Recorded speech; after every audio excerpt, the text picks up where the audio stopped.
Shalom sahabat Ruang Belajar Kristen. Hari ini kita bertemu lagi dan kita akan berbincang-bincang seputar siapa yang paling berperan penting dalam pembentukan kerohanian anak. Nah, di samping saya sudah ada narasumber kita.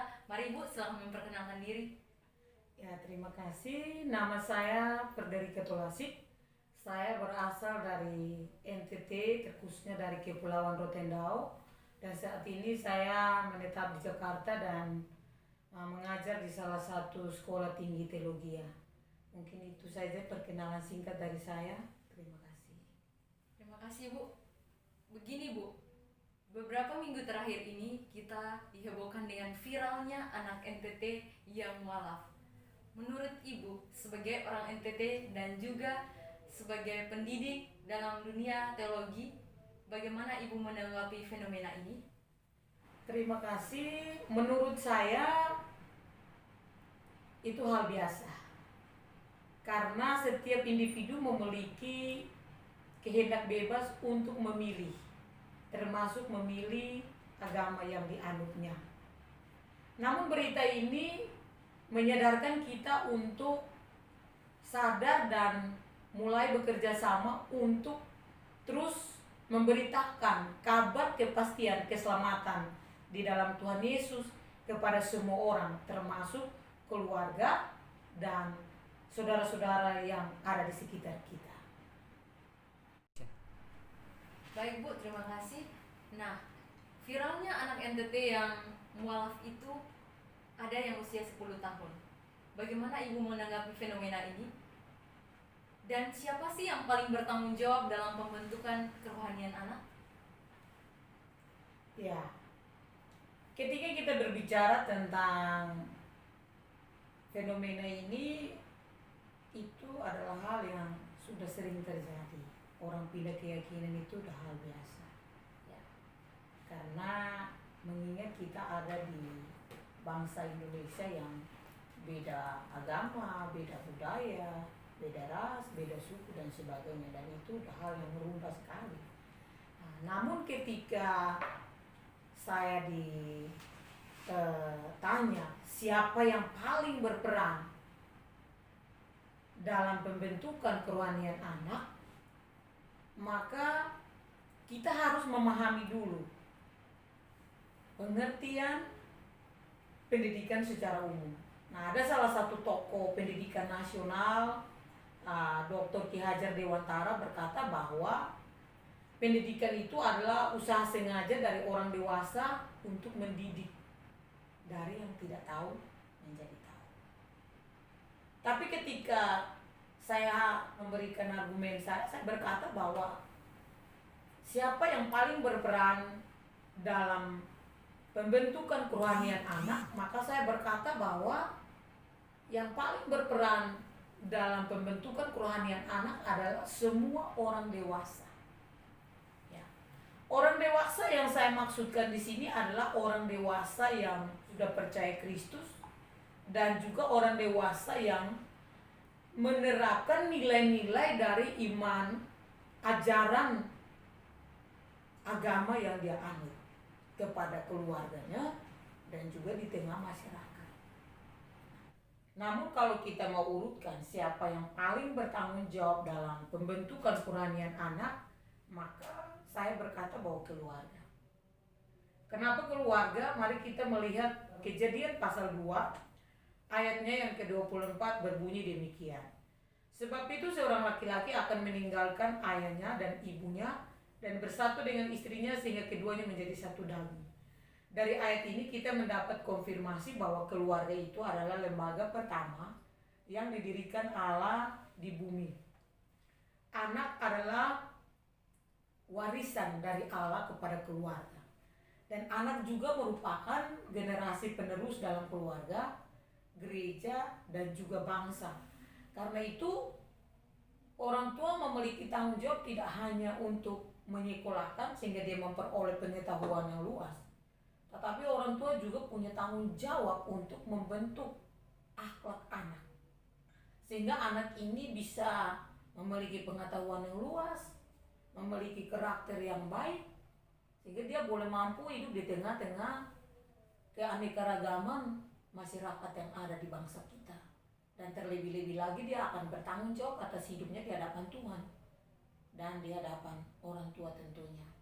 Nah, kalau kita juga melihat dari segi psikologi, ada salah satu tokoh psikologi bernama Tidwell. Dia mengemukakan bahwa ada 5 kebutuhan primer manusia yang tidak boleh diabaikan. Ya, selain masalah kebutuhan finansial, kebutuhan akan kasih sayang, kebutuhan rohani merupakan salah satu kebutuhan primer yang perlu diperhatikan oleh orang tua. Nah, karena keperluan akan pertobatan Kristen merupakan satu kebutuhan anak untuk menyadarkan anak akan ketidakmampuannya untuk hidup sesuai dengan standar kebenaran Allah dan menolong anak untuk berbalik dari dosa dan menyerahkan diri kepada Tuhan Yesus. Jadi ini sangat penting sekali karena ini juga menjadi bagian bagaimana orang tua memperkenalkan Tuhan yang mereka sembah kepada anak-anak mereka, sehingga anak-anak mereka mengenal Tuhan yang disembah oleh orang tua mereka, dan mereka juga akan percaya dan hidup saling mengasihi tentunya. Oke Bu, terima kasih. Lalu bagaimana dengan keluarga atau orang tua yang super sibuk? Ya, ketika kita berbicara tentang keluarga yang super sibuk, maka semua orang tua pasti sibuk. Karena orang tua memiliki tanggung jawab untuk memenuhi semua kebutuhan finansial anak. Jadi tidak ada hal yang salah dengan kesibukan orang tua. Tetapi yang perlu diperhatikan dan yang tidak boleh disepelekan oleh orang tua adalah jangan lupa bahwa kita memiliki tanggung jawab untuk mendidik anak, membentuk anak supaya anak boleh bertumbuh tidak hanya sehat secara jasmani tetapi juga secara rohani. Nah, lewat daripada bagaimana tanggung jawab orang tua dalam pembentukan kerohanian anak, kita kembali melihat dari kebenaran firman Allah. Nah, di dalam Ulangan pasalnya yang ke-6 ayat yang ke-4 sampai ayat ke-7 berbunyi demikian. Dengarkanlah hai orang Israel, Tuhan itu Allah kita, Tuhan itu Esa. Ketika orang Israel keluar dari tempat perbudakan yakni tanah Mesir, dalam perjalanan mereka menuju ke tanah Kanaan, Allah berfirman kepada semua orang Israel yang sudah dewasa, termasuk di dalamnya ya orang tua, untuk mengajarkan kepada keturunan mereka, memperkenalkan kepada keturunan mereka, kepada anak cucu mereka. Di ayat 4 berbunyi, Tuhan itu Allah kita, Tuhan itu Esa. Mengapa harus mengajarkan? Mengapa harus memberitahukan? Mengapa harus memperkenalkan kepada semua generasi Israel tentang Allah yang mereka sembah? Supaya generasi penerus dari Israel ini tahu dan mengenal Allah yang disembah oleh nenek moyang mereka, yaitu Allah Abraham, Ishak dan Yakub. Nah, ada tujuannya. Tujuan yang pertama adalah supaya generasi Israel ini mengenal Allah yang disembah oleh nenek moyang mereka, lalu percaya kepada Allah yang disembah oleh nenek moyang mereka. Lalu tujuan yang kedua adalah supaya generasi penerus ini mereka boleh percaya dan mengasihi Allah Israel seperti nenek moyang mereka mengasihi Allah yang mereka sembah. Lalu tujuan yang ketiga adalah supaya mereka memiliki konsep dasar yang benar mengenai iman mereka. Nah, kita melihat juga bahwa perjalanan daripada bangsa Israel keluar dari tanah Mesir menuju kepada tanah Kanaan, mereka dalam perjalanan itu menghadapi musuh, dan musuh-musuh mereka ya pada dasarnya orang-orang yang tidak sebangsa dengan Israel. Nah, jadi ada tujuan di sana juga bahwa kenapa harus memperkenalkan Allah Israel kepada generasi penerus daripada umat Israel, karena dalam perjalanan mereka menuju ke tanah Kanaan, mereka hidup berdampingan dengan orang-orang yang berbeda. Berbeda apa? Berbeda agama, berbeda suku, berbeda ras, berbeda budaya. Artinya bahwa mereka akan hidup dalam keanekaragaman yang ada, sehingga mereka harus hidup bijak di tengah-tengah perbedaan. Dan mereka harus terus belajar menerapkan nilai-nilai dari ajaran agama yang mereka anut di tengah-tengah masyarakat. Nah, itu adalah perintah, itu adalah firman yang disampaikan kepada seluruh orang dewasa yang ada di Israel pada waktu itu. Tapi ketika kita melihat ayat yang ke-7, ada tugas dan tanggung jawab yang diberikan oleh Allah kepada orang Israel. Tugas yang dipercayakan kepada mereka adalah khususnya kepada orang-orang yang dewasa, yaitu mengajarkan firman Allah itu berulang-ulang kepada anak cucu mereka. Kata berulang-ulang artinya bahwa tidak ada batas waktu untuk diajarkan. Mengajarkan terus-menerus sampai anak itu memahami dan dia bisa mengikuti apa yang diajarkan. Di dalam ayatnya yang ke-7 itu dikatakan bahwa engkau harus mengajarkannya apabila engkau sedang duduk di rumahmu atau sedang dalam perjalananmu, apabila engkau berbaring, apabila engkau bangun. Artinya bahwa kapanpun dan dimanapun engkau berada, engkau harus mengajarkannya kepada mereka sampai mereka memahami dan mengikuti apa yang kau ajarkan. Nah, ini adalah pesan yang disampaikan kepada orang-orang dewasa, orang tua, untuk mereka ajarkan kepada anak-anak mereka. Nah, disinilah peran daripada orang tua. Bagaimana anak mengenal Allah yang dia sembah, yang dia percaya, ya orang tua harus mengajarkan kepada anak. Ketika kita berbicara tentang siapa yang paling bertanggung jawab, mungkin orang berkata, oh itu tanggung jawab gereja, oh itu tanggung jawab guru agama, bukan tanggung jawab orang tua. Tapi kita melihat kitab sendiri berbicara bahwa keluarga adalah lembaga pertama yang harus bertanggung jawab. Gereja juga bertanggung jawab, guru agama juga bertanggung jawab. Tapi kenapa keluarga menjadi lembaga pertama? Karena dasar Alkitabnya ada. Lalu kedua adalah keluarga yang paling memiliki waktu terbanyak bersama dengan anak. Dan keluarga yang paling mengenal karakter daripada anak. Nah, itu. Jadi kita tidak boleh menyepelekan peran kita sebagai orang dewasa yang sudah percaya Kristus, terkhususnya orang tua, dalam hal pembentukan kerohanian anak ini. Baik Bu, terima kasih buat jawabannya. Di sini Ibu menekankan bahwa yang paling penting atau yang paling bertanggung jawab dalam pembentukan kerohanian anak adalah orang tua. Lalu bagaimana dengan orang tua yang belum menjadi teladan atau contoh dalam keluarga? Ya, terima kasih. Berbicara untuk menjadi teladan ataupun contoh bukan hal yang mudah. Justru realita yang terjadi adalah banyak orang Kristen yang jatuh di sini. Namun kalau saya boleh mengutip pernyataan dari almarhum Bapak Pendeta Bikman Sirait berkata begini, tugas orang percaya bukan hanya memberitakan Injil, tetapi juga membagi hidup. Sama seperti Kristus yang telah memberikan yang best or the best kepada manusia. Sebab memberitakan Injil bukan hanya bagaimana Injil itu sampai ke telinga orang itu, tetapi bagaimana jiwanya merasakan.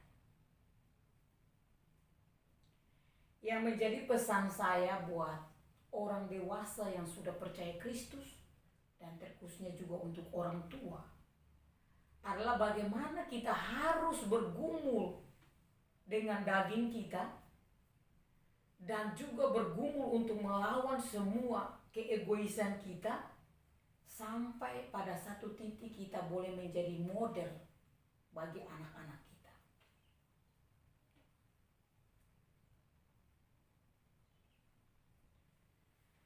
Pada kesempatan ini juga saya memberikan pesan tegas juga untuk anak-anak. apabila kita sebagai anak-anak belum menemukan model yang baik dari orang tua kita, maka kita harus kembali belajar dari firman Allah. Ada satu ayat di dalam Mazmur 119 ayat 9 berkata begini. Dengan apakah seorang muda mempertahankan kelakuan yang bersih? Dengan menjaganya sesuai dengan firman Tuhan. Jadi secara tertulis kita bisa melihat, kita bisa belajar kembali kepada Alkitab. Karena Alkitab adalah firman tertulis yang menjadi cermin buat kita. Untuk kita bisa berkaca dan melihat hal-hal apa yang perlu kita perbaiki dari hidup kita sebagai anak-anak. Namun kalau kita mau melihat siapa figur yang boleh menjadi contoh atau teladan bagi kita, maka kita boleh melihat kembali kepada diri Yesus sebagai firman yang hidup, yang telah membagikan model yang sempurna bagi kita manusia. Firman Tuhan berkata di dalam Efesus pasal 6 ayat yang pertama berbunyi demikian. Hai anak-anak, taatilah orang tuamu di dalam Tuhan. Artinya bahwa di sini tugas anak adalah taat dan hormat kepada orang tua. Tetapi tidak berarti bahwa orang tua menyepelekan perannya dalam pembentukan kerohanian anak.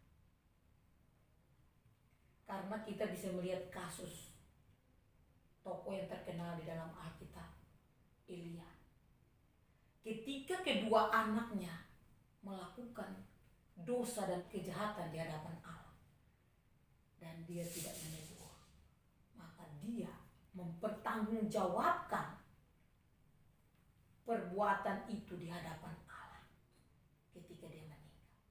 Nah, ini adalah satu pesan teologis bagi kita sebagai orang dewasa yang sudah percaya Kristus dan orang tua, untuk tidak menyepelekan peran kita dalam mendidik, membentuk kerohanian anak. Karena kita akan mempertanggungjawabkan itu di hadapan Allah. Baik Bu, terima kasih untuk pengajarannya. Sebelum kita menutup diskusi kita hari ini, mungkin ada saran dari Ibu untuk orang tua agar lebih menyiapkan waktu untuk anak-anak mereka.